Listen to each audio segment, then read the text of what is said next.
Halo, Assalamualaikum warahmatullahi wabarakatuh. Kembali lagi di Bercerita Beasiswa Unggulan. Pada video kali ini, saya akan membagikan tips dan trik yang langsung dibagikan oleh Kepala Pusat Layanan Pembiayaan Pendidikan Puslapdik Kemendikbud, Dr.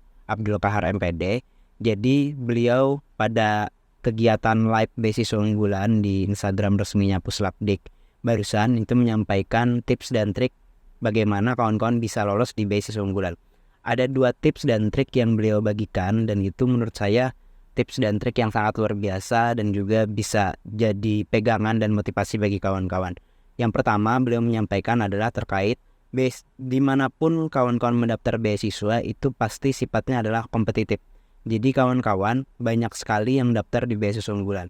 Kalau tidak salah di tahun lalu itu yang daftar beasiswa unggulan sekitar 75 ribuan. Di tahun saya, di tahun 2020, itu yang daftar beasiswa unggulan sekitar 85.000, dan kemudian yang lolos yang melengkapi berkas itu sekitar 17 ribuan.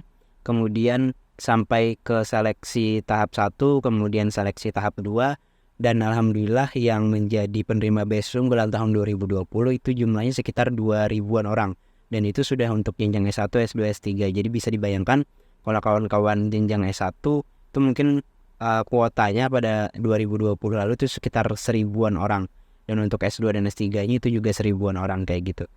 Tapi di sekarang kita tidak tahu kuotanya berapa, dan beliau menyampaikan tidak perlu tahu kuotanya berapa, karena kalau kawan-kawan memang layak untuk dapat beasiswa, kawan-kawan pasti akan mendapatkan beasiswa itu.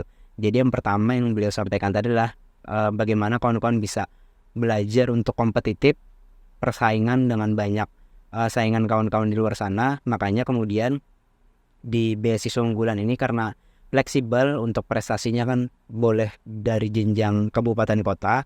Jadi kawan-kawan yang punya prestasi di kabupaten kota bisa dimasukkan. Kemudian jangan lupa juga beberapa hal yang penting menurut saya di beasiswa unggulan adalah terkait esai dan juga surat rekomendasi.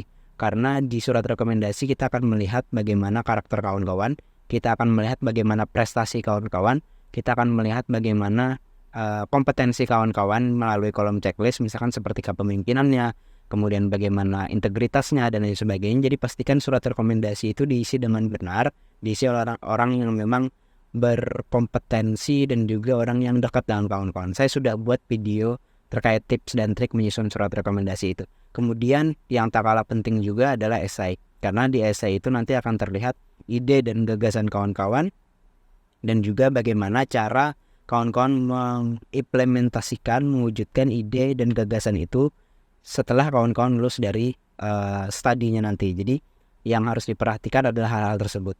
Jadi tetaplah kompetitif, punya semangat untuk bersaing dengan ribuan orang, puluhan ribu orang. Dan saya rasa kawan-kawan juga harus memperhatikan sekali lagi dengan cermat buku panduannya, karena meskipun kawan-kawan mungkin punya prestasi yang luar biasa, esainya bagus, surat rekomendasinya bagus, tapi ada beberapa berkas yang tidak kawan-kawan lengkapi, itu nanti malah membuat kawan-kawan tidak lolos di seleksi administrasi. Itu baru bicara administrasi, belum substansi untuk masuk di esai, di prestasi dan sebagainya. Jadi jangan sampai kawan-kawan yang persiapannya sudah bagus, tapi karena beberapa administrasi malah tidak lolos di seleksi administrasi.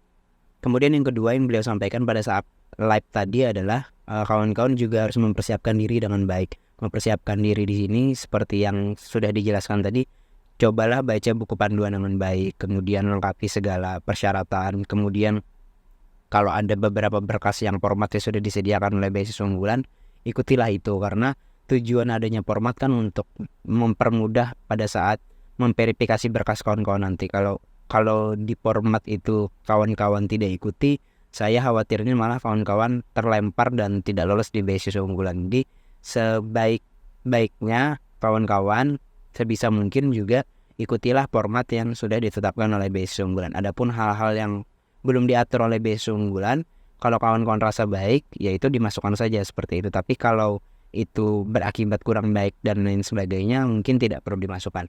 Mungkin itu tadi tips dari Kepala Pusat Layanan Pembiayaan Pendidikan Kemendikbud Puslapdik Dr. Abdul Kahar MPD. Yang pertama adalah punya semangat kompetitif, dan yang kedua adalah mempersiapkan diri dengan baik. Itu tadi terkait tips dan trik untuk daftar beasiswa unggulan.